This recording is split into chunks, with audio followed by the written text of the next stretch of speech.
मृत्यु एक ऐसा सच जिससे कोई बच नहीं सकता। क्या आपने कभी सोचा है मृत्यु के बाद आपकी आत्मा के साथ क्या होता है? मृत्यु एक ऐसा सच जिससे कोई बच नहीं सकता। क्या सच में यमदूत आते हैं? क्या सच में 13 दिन तक आत्मा भटकती है? हम जीते हैं, भागते हैं इच्छाओं के पीछे, लेकिन अंत में सब कुछ यहीं छूट जाता है। फिर क्या बचता है? सिर्फ कर्म, और उसी का फैसला होता है गरुड़ पुराण में। आज हम खोलेंगे गरुड़ पुराण का वो रहस्य जो हर इंसान को जानना चाहिए। गरुड़ पुराण क्या है? गरुड़ पुराण मृत्यु और मृत्यु के बाद हमारी आत्मा के बारे में क्या बताता है, स्वर्ग और नर्क के बारे में क्या बताता है। उसके पहले जानना जरूरी है कि ये गरुड़ पुराण का गरुड़ क्या है, क्योंकि पुराण क्या है हमको पता है। तो मैं आपको ये कहानी शुरू से सुनाता हूं। एक ऋषि थे, उनका नाम था ऋषि कश्यप। उनकी 2 पत्नियां थी जो कि बहनें थी, जिसमें एक का नाम था कद्रू और दूसरी का नाम था विंता। कद्रू और विंता पूरे दिन ऋषि कश्यप की पूरी पूजा पाठ की तैयारियों में विलीन रहती थी। उनकी पूरी तैयारियां कराना, उनको पूजा में जो जो सामग्री चाहिए हर रोज उसको लाना, उसको सहेजना, उसको संवारना, ये उनका काम था। एक रोज कद्रू ऋषि कश्यप के पास गईं और बोली कि हे स्वामी, मैं आपकी हर रोज इतनी सेवा करती हूँ, आपकी हर जरूरत का पूरा ख्याल रखती हूँ, आप मुझे कभी कोई उपहार नहीं देते? ये सुनकर ऋषि कश्यप को लगा कि हाँ, मैं पूजा पाठ में इतना विलीन रहता हूँ कि मैं ये ध्यान ही नहीं रखता हूँ कि मेरी पत्नी को क्या चाहिए। तो वो खुश होकर बोले कि आप बिल्कुल सही कह रही हैं, आप मांगिए, आप क्या मांगती हैं? और तब कद्रू ने कहा कि मुझे 100 विषैले बच्चे चाहिए, बहुत शक्तिशाली विषैले बच्चे। ऋषि कश्यप ने तथास्तु कह दिया। ये कहते ही कद्रू को 100 अंडे मिल गए। उन 100 अंडों में थे 100 नाग। माना जाता है कि पृथ्वी में नागों का सृजन करने वाले ऋषि कश्यप और उनकी धर्मपत्नी कद्रू थे, और कद्रू पूरी पृथ्वी में सारे सर्पों की मां मानी गई है।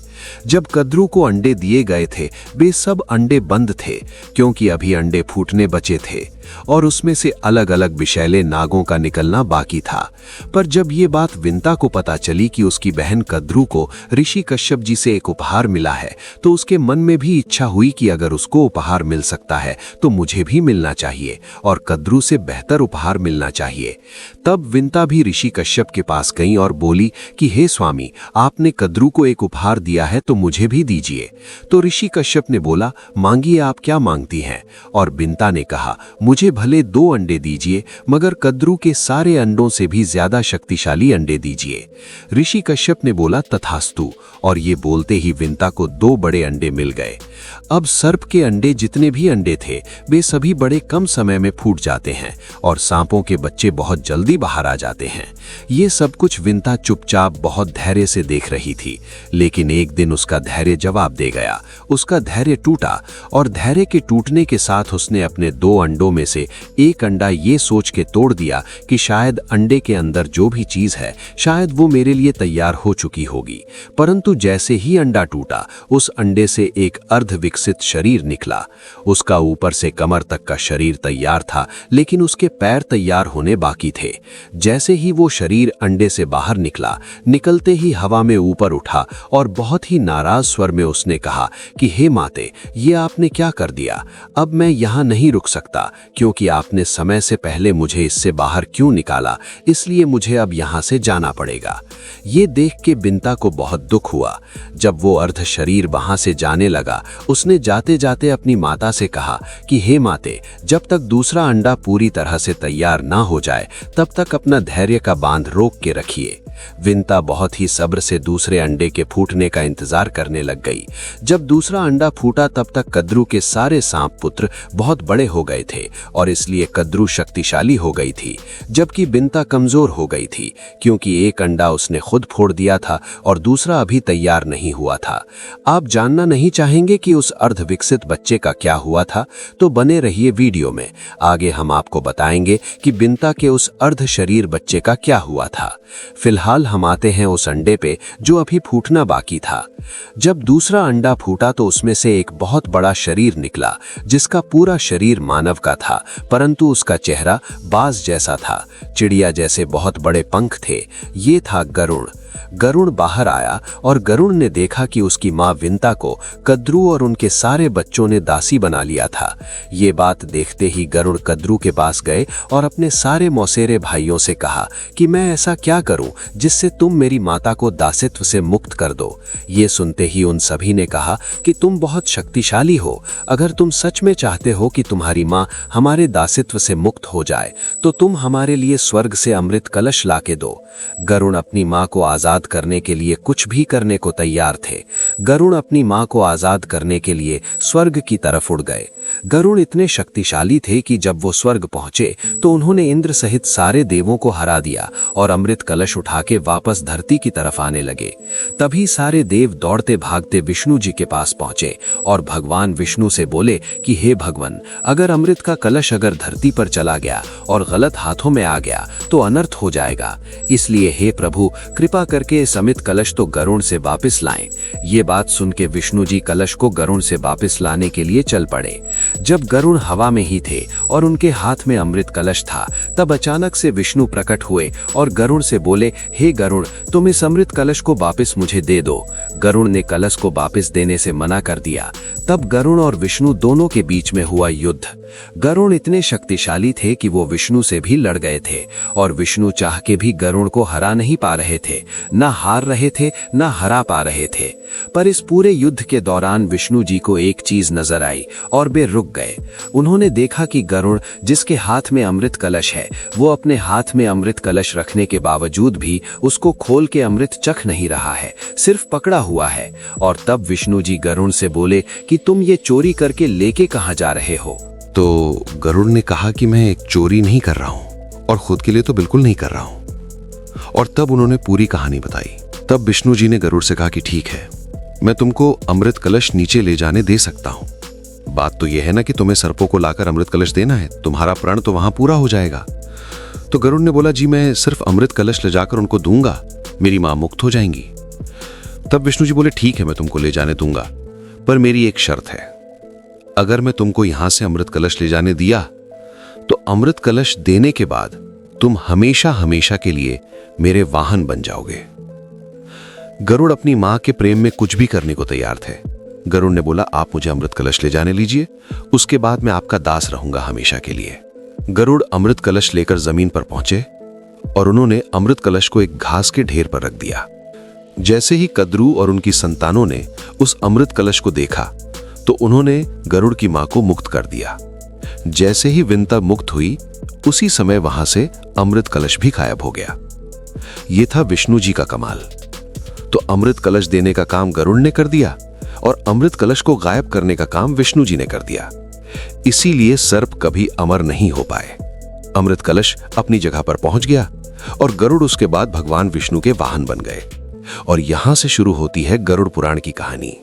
वाहन बनने के बाद जैसे महाभारत में कृष्ण ने अर्जुन को पूरा गीता का सार दिया था, वैसे विष्णु ने पूरी कहानी गरुड़ को सुनाई कि आप और मैं मृत्यु को प्राप्त करने के बाद कहां पहुंचते हैं। तो अब हम आपको बताते हैं कि गरुड़ पुराण में हम लोगों के मरने के बाद की क्या कहानी है। एक आत्मा एक शरीर से निकल के दूसरे शरीर तक का सफर लगातार करती रहती है, जब तक वो आत्मा परमात्मा से ना मिले। आत्मा मतलब हम और परमात्मा मतलब भगवान, परमात्मा मतलब मोक्ष। जब तक आत्मा और शरीर मोह के मायाजाल में फंसे रहते हैं, मुझे ये चाहिए, मुझे वो चाहिए, मुझे इसकी शादी देखनी है, मुझे इसका बच्चा देखना है, जैसी जितनी भी चीजें हैं जिसमें हर कोई आप और मैं फंसे रहते हैं, जब तक हमारी सारी इच्छाएं पूरी नहीं होती हैं, जब तक हम मोह के बंधन पाश से निकल के मोक्ष तक नहीं पहुंचते हैं, तब तक आत्मा एक शरीर से दूसरे शरीर सफर करके इसी पृथ्वी लोक में फंसी रहती है और मोक्ष का इंतजार करती रहती है। जब तक आप मोह के पाश में फंसे रहेंगे, आप मोक्ष की अपेक्षा नहीं कर सकते। जब तक एक आत्मा को यह बात पूरे तौर पर समझ में नहीं आती है, तब तक वो आत्मा एक शरीर से दूसरे शरीर सफर करती रहती है। अब जो मैं बार बार बोल रहा हूं, एक शरीर से दूसरे शरीर, उस बीच में क्या होता है? जैसे ही एक शरीर की मृत्यु होती है, अगर वो मानव शरीर है, हम फिलहाल मानव शरीर की ही बात करेंगे, गरुड़ पुराण कहता है कि जैसे ही एक शरीर को आत्मा छोड़ती है, 13 दिन तक वो किसी भी लोक में नहीं पहुंची है। 13 दिन तक वो इसी लोक में भटकती रहती है और उसी अवस्था को प्रेत अवस्था कहा जाता है। ना तो वह उस समय इंसान होती है और ना पूरे तौर पर किसी और लोक में पहुंची होती है। इसीलिए हिंदू धर्मों में किसी के भी मृत्यु के बाद 13 दिन तक कोई भी पूजा पाठ नहीं की जाती है। जब आखिरी का दिन होता है उस दिन को 13वीं कहा जाता है और ये आखिरी दिन का सफर होता है। इस 13वें दिन में वो आत्मा यहीं भटकती रहती है। भटकने का कारण होता है वो काम जो खत्म नहीं हुए हैं, वो मोह जिसमें आत्मा अभी भी फंसी रहती है। आपने अक्सर अपने कई बुजुर्गों से सुना होगा कि वो अपनी वृद्धावस्था में इस तरीके की बातें बोलते हैं कि बस तुम्हारे बच्चे का मुंह देख लूं फिर आराम से चला जाऊंगा, बस इस एक बच्चे की शादी देख लूं फिर आराम से चला जाऊंगा। जैसे ही एक आराम से चला जाऊंगा खत्म होता है, उनके दिमाग में एक और आराम से चले जाने का कारण बन जाता है। वो कुल मिला के अपने शरीर को छोड़ना नहीं चाहते। जो लोग भी अपना शरीर नहीं छोड़ना चाहते हैं तो उनको ज्यादा तकलीफ होती है। इसलिए परिवार के सभी लोग पूरे विधि विधान के साथ उस अंतिम दिन में उस आत्मा को अंतिम विदाई देते हैं। उसके बाद वो आत्मा एक नए सफर पर निकलती है, यमदूत के साथ यमलोक जाने के लिए। ये आत्मा का सफर मानव समय के हिसाब से 17 दिन का होता है। 17 दिन तक वो आत्मा यमदूत के साथ अलग अलग लोकों से होती हुई अपना पाप और पुण्य देखती हुई सफर करती है और 17 दिन बाद वो आत्मा यमलोक पहुंचती है। अगर आप सात्विक हैं, दान पुण्य करते हैं, ऐसी चीजों में संलिप्त हैं, तो आपको यमदूत अच्छे से लेके जाएंगे, फर्स्ट क्लास टिकट से लेके जाएंगे, बिजनेस क्लास से ले जाएंगे। मगर अगर आप पापी हैं, आपने दूसरों का नुकसान किया है, आप तामसिक गतिविधियों में उलझे हुए होंगे और जितना ज्यादा खराब काम आपने किए होंगे उतने बुरे तरीके से आपको आपके शरीर से अलग किया जाएगा और आपकी आत्मा को घसीटते हुए दूर ले जाया जाएगा। हमने अपनी जिंदगी में जितने भी अच्छे और बुरे कर्म किए होंगे वो कर्म ही हमारे आखिरी 17 दिन के सफर को निर्धारित करते हैं। 17 दिन के बाद जब आत्मा यमलोक पहुंचती है तो उस आत्मा को यमराज के समक्ष किया जाता है। यमलोक से ही समझ में आ रहा है वो लोक जिसके स्वामी हैं यमराज। जब यमलोक पहुंचते हैं तो यमलोक में बेस्ट अकाउंटेंट होते हैं जो कि हमारे द्वारा किए गए अच्छे और बुरे कर्मों का हिसाब रखते हैं। जैसे यहाँ पे सीए होते हैं जो 1-1 रुपए का हिसाब रखते हैं, वैसे ही वहाँ के भी सीए होते हैं जो आपके सारी करनी का हिसाब किताब रखते हैं। उनका नाम है चित्रगुप्त। आपने जो भी बुरा किए होंगे वो भी नोट हो रहा है और इस अच्छे और बुरे करनी के हिसाब से ये निर्णय होता है कि आप कौन से लोक में जाएंगे। सिर्फ स्वर्ग और नर्क नहीं है, उससे ज्यादा है। अगर आपने एक आम जीवन बिताया है, अपनी सारी जिम्मेदारियां अच्छे से पूर्ण की हैं, तो आप पितृक लोक जाएंगे। मगर उससे बढ़ के अगर आपने दान पुण्य किया है, ज्यादा बेहतर काम किए हैं, पशु पक्षियों का ख्याल रखा है, गाय की सेवा की है, मंदिर में पूजा अर्चना की है, तो फिर आप पितृक लोक से ऊपर जाते हैं, स्वर्ग लोक, मोक्ष के और करीब। मगर अगर आपने इन सब चीजों का विपरीत किया है, लोगों का नुकसान किया है, लोगों को तकलीफ दी है, किसी की जान ली है, किसी का जीवन खराब किया है, तो आप जाते हैं नर्क लोक। और नर्क भी 1-2 नहीं, 28 तरीके के अलग अलग नर्क हैं। तो आपकी करनी तय करती है कि आप किस नर्क पे जाते हैं। आप स्वर्ग पहुंचे या नर्क पहुंचे, आप पितृक लोक जाएं या किसी और लोक जाएं, आपके पूरे हिसाब किताब को सेटल किया जाता है। सब कुछ समय के साथ बराबर होता है और जब एक बार आपके इस जीवन का पूरा लेखा जोखा बराबर हो जाता है, तब आपको मिलता है एक नया शरीर। अगर मोक्ष की प्राप्ति नहीं हुई है तो वापस पृथ्वी में आकर एक शरीर लेना पड़ता है। और ये माना गया है कि कुल मिला के 84 लाख योनियां हैं। इन 84 लाख योनियों में जो सबसे भाग्यशाली योनि मानी गई है वो है मानव जीवन, आप और मैं।